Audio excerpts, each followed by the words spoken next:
Hello everyone, good morning. Welcome back to another mini blog. আজকে শনিবার আর ভিডিওটা দিতে একটু লেট হয়ে গেল। এখন আমার জান পাখিকে আমি রেডি করে স্কুলে নিয়ে যাচ্ছি। আজকে আমার জান পাখির পরীক্ষাও আছে। তারপরে স্কুল থেকে দিয়ে আসে আমি এখানে দেখো একটা মাছ ভাজা করে নিচ্ছি। মাছ ভাজা দিয়ে আমি খাই নেবো একটা পান্তা ভাত। তারপরে খাওয়া দাওয়া করে আমি এখানে এখন করলা ভাজা করে দিচ্ছি। করলা ভাজাও কমপ্লিট। এখন বাজে 11:30 মতন। তো চলো, সবজিগুলো সব নিচে ছিল, তো আমি এখন ভালো করে এগুলো সব সাজিয়ে রেখে দিচ্ছি। আর দেখো কি সুন্দর করে আমি গুছিয়ে নিলাম একবারে। সব কাজ টাজ করা এখনও কমপ্লিট। আর এখন বাজে গেছে 2:30। আর আমি এখন আমার জান পাখিকে নিতে আসলাম। দেখো স্কুলও ছুটি হয়ে গেছে। এই যে আমার জান পাখি। তারপরে ভিডিও কন্টিনিউ করিনি।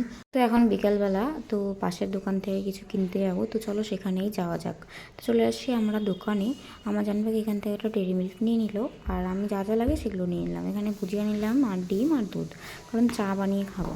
তো মিনি ব্লগটা এই পর্যন্তই। ভালো লাগলে পাশে দেখো। Bye bye.